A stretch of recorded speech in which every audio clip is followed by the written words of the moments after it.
fue la caja más eficiente para lograr la construcción política del kirchnerismo y se usó por 12 años. ¿O fue la caja más ineficiente si en cambio se mira el déficit en materia de energía e infraestructura? No hubo otra igual y posiblemente jamás exista, escribe Diego Cabot. El extinguido Ministerio de Planificación Federal se creó en los últimos días de la presidencia de Eduardo Duhalde, cuando el exmandatario aprobó la ley de ministerios que le había pedido quien lo sucedía, que era Néstor Kirchner. Julio Miguel de Vido, porteño, arquitecto, ex empleado de Entel, criado políticamente en Santa Cruz, fue el encargado de manejar la billonaria caja por 12 años. Fue uno de los dos ministros, el otro fue Carlos Tomada, que más tiempo se mantuvo en el gabinete nacional. De Vido manejó en su gestión 740.000 millones de pesos. La cifra tuvo un crecimiento año tras año que solo se interrumpió cuando, en 2012, y tras la tragedia ferroviaria en 11, perdió la Secretaría de Transporte, que pasó a la órbita del Ministerio de Interior. A la hora diputado, ya casi ni se lo ve por el Congreso, dice Cabot. Venía mucho al inicio, pero se lo ve poco por acá ahora, cuenta un compañero de recinto. Ya acarrea 3 procesamientos y más de 1.000 millones de embargos que incluyen hasta una parte de su dieta como legislador. Fue allanado gracias a la dispensa que le dieron sus compañeros de trabajo a la justicia. Será un peregrino judicial, más aún cuando de a poco empiece a echarse luz sobre uno de los huecos más oscuros de la administración kirchnerista, el residual del Ministerio de Planificación. En los primeros 4 años de gestión, de 2003 a 2007, por la chequera del arquitecto pasaron, escuchen bien, 17.800 millones de dólares. Algo así como unas 2.072 veces la cantidad de dinero que uno de sus colaboradores, Josecito López, trasladó al convento de General Rodríguez. En un hecho administrativo llamativo y sin precedentes, en esos años a Devido lo controlaba su esposa, Alejandra Minichelli, que era síndica general adjunta en la Sindicatura General de la Nación. Hoy sería imposible pensar que la esposa de Guillermo Dietrich, la de Juan José Aranguren o la de Rogelio Frigerio, por nombrar a 3 funcionarios que tomaron funciones del ex ministerio de Devido, fueran integrantes esas mujeres de la SIGEN. Pero antes sucedió. Todo quedaba en casa.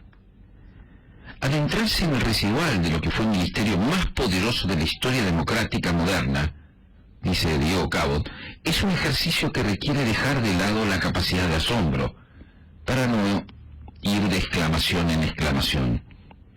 Un caso. A Devido y sus colaboradores más cercanos los servía una flota de 120 autos. 120 autos, de los cuales 50 estaban directamente afectados a la movilidad del ministro y de su núcleo cercano, incluidas las aves que cría. Los autos iban y venían desde la localidad bonaerense de Lima, donde residía la familia los fines de semana, y la ciudad de Buenos Aires. Ya son recuerdos los viajes a comprar asado en el Pobre Luis, una parrilla del Bajo Belgrano que deleitaba a los Devido. Los choferes traían y llevaban durante años a todos los comensales de las mesas de fin de semana. Uno de los autos estaba dedicado exclusivamente a la gestión ornitológica. Es comprensible porque los pájaros en la vida del arquitecto ocupan un lugar central. Un chofer daba vueltas por Buenos Aires en busca de cada una de las cosas que necesitaban los animales. Los choferes, conocedores de la sobredimensión de la flota y de las rutinas de los funcionarios, no se quedaban a la espera de las llamadas. En las horas libres remiseaban con los autos oficiales. Trabajaban de remiseros con los autos oficiales. Trabajo para todos. Cuando De Vido entregó las llaves del ministerio, funcionaban bajo su órbita 3 call centers, todos equipados con la mejor tecnología y ninguno utilizado al 100% de su capacidad. 2 estaban en el edificio de planificación frente a la Plaza de Mayo, el otro en la Universidad de La Matanza.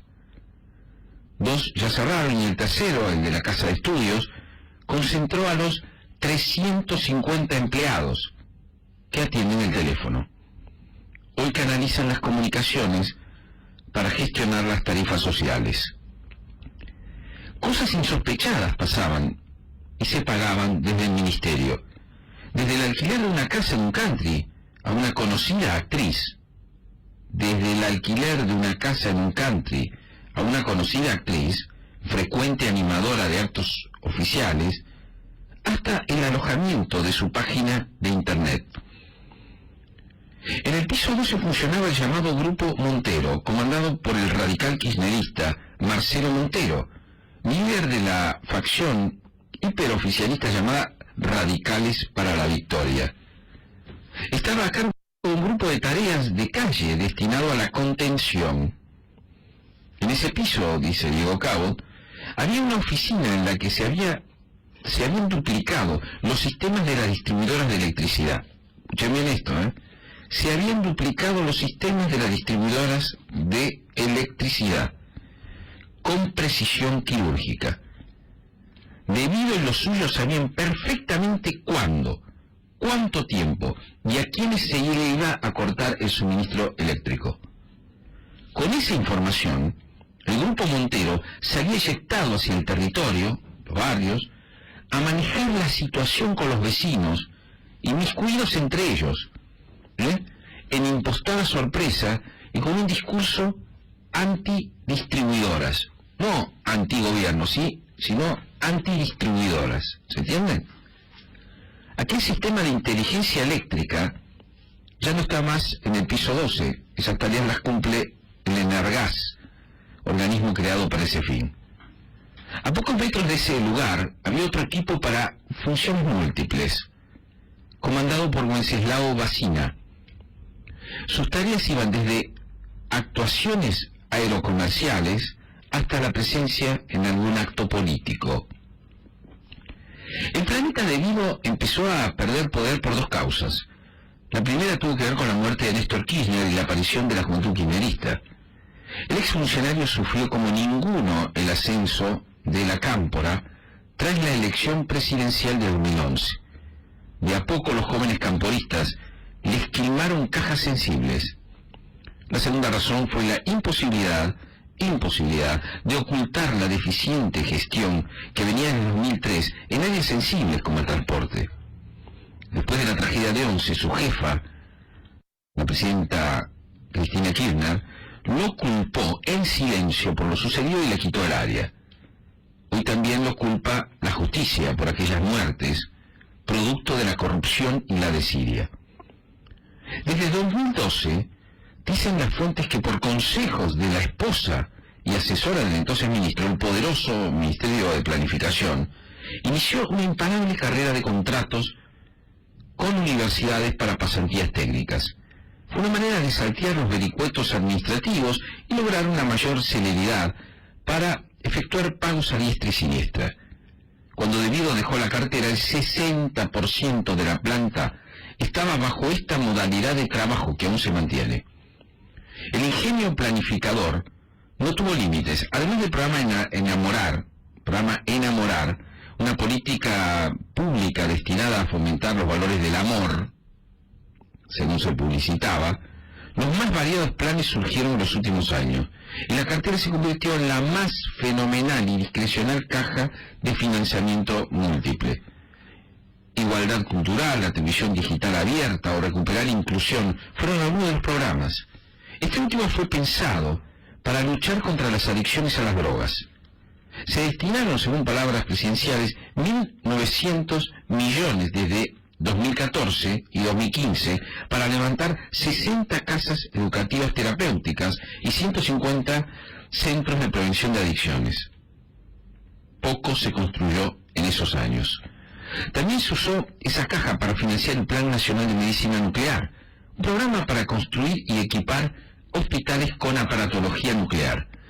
El primero se hizo en Entre Ríos, territorio aliado, entonces hermano del ex gobernador Sergio Uribarri, y el segundo en donde, en Río Gallegos. Hoy el plan está en plena revisión, no tanto por la necesidad o no de comprar este tipo de aparatos de alta tecnología, sino por los costos de contratación y por la discrecionalidad a la hora de decidir quién se beneficiaba. En diciembre el plan acumulaba una deuda de 900 millones de pesos. En la lista de financiamiento multirrubro, uno de los pagos que más llamó la atención fue el autorizado el 9 de diciembre. Escuchen bien, el 9 de diciembre pasado, pocas horas antes de que la expresidenta y su equipo dejaran sus cargos. Esa historia comenzó en los primeros meses de 2014, cuando la Nación firmó un acuerdo para construir un gasoducto que llevara el gas de red hasta Los Antiguos, una población de 3.300 habitantes en la zona norte de Santa Cruz, cerca de la frontera con Chile. Más allá de la oportunidad o no de la obra, hay centenares de poblaciones sin gas natural en toda la Argentina. El hecho es que el proyecto fue autorizado en 1.000 millones de pesos y que se dispuso que se pagaría con el fideicomiso del gas, un fondo para hacer obras que se nutre con el pago de la factura que está a cargo de cada usuario. El sistema funcionó como una especie de bono contribución obligatorio que suscribieron los usuarios de gas para que Debido y los planificadores decidieran dónde gastarlo. Y jamás hubo un movimiento alguno para que el gasoducto avanzara. Hasta que apenas un día antes de la partida del poder, el interventor de Enargas, Antonio Prontato, un funcionario que tenía el control remoto de su gestión en las oficinas de Debido, autorizó el pago para la construcción. La orden voló como centella a Nación Fideicomisos, donde fue recibida por el entonces presidente del banco, Enrique Arceo, padre de Nicolás, uno de los economistas que le hablaba al oído a Axel Kicillof. Todo fue diligente en ese día de apuros administrativos. Pocas horas antes del cambio de gobierno, un pago de 984 millones de pesos viajó al sur para la construcción del gasoducto. Otra lupa se posó sobre ese pago ante la sospecha que los fondos se terminaran por usar en otro destino. Mientras Debido ya sumó 3 procesamientos, 3 por la gestión en materia ferroviaria, uno por la tragedia de Once, otro por las compras de material rodante a España y Portugal, y el tercero por la falta de renegociación de contratos con las concesionarias, el residual de lo que fue su superministerio es una fila interminable de proveedores que vienen con sus facturas a tratar de cobrar lo prometido. Aún no avanzaron las investigaciones sobre otros negocios millonarios que se cocinaban en la mesa chica del exministro, como la importación de energía, por ejemplo. Solo bastará que el juez Claudio Bonadío disponga que un par de sus empleados se sienten a ver los correos electrónicos de más de 4 años de Roberto Barata, virtual número 2 de Debido, correos electrónicos que se secuestraron de su computadora, para que empiecen a caminar por tribunales otros funcionarios que por ahora son conocidos por pocos. La Argentina se dio el lujo de tener, dice Diego Cabot, el ministerio más relevante de la historia democrática casi sin control, no solo de cuánto gastaba, sino de cómo lo hacía. Ahora todos los argentinos pagan los costos del déficit en transporte, energía, comunicaciones o rutas. Mientras tanto, el ahora diputado anda cada vez más por tribunales y cada vez menos por el Congreso y se defiende. Dice, según los expedientes, y al menos por ahora, que nada tiene que ver con lo que sucedió, que casi ni conoce a 3 presos que le son familiares, 2 secretarios suyos, Ricardo Jaime y Josecito López, y el principal proveedor vial, un tal Lázaro Báez. Lo que pasó en todo el día, te lo contamos y lo pensamos juntos. Pensándolo bien, el programa de Jorge Fernández Díaz, por Mitre.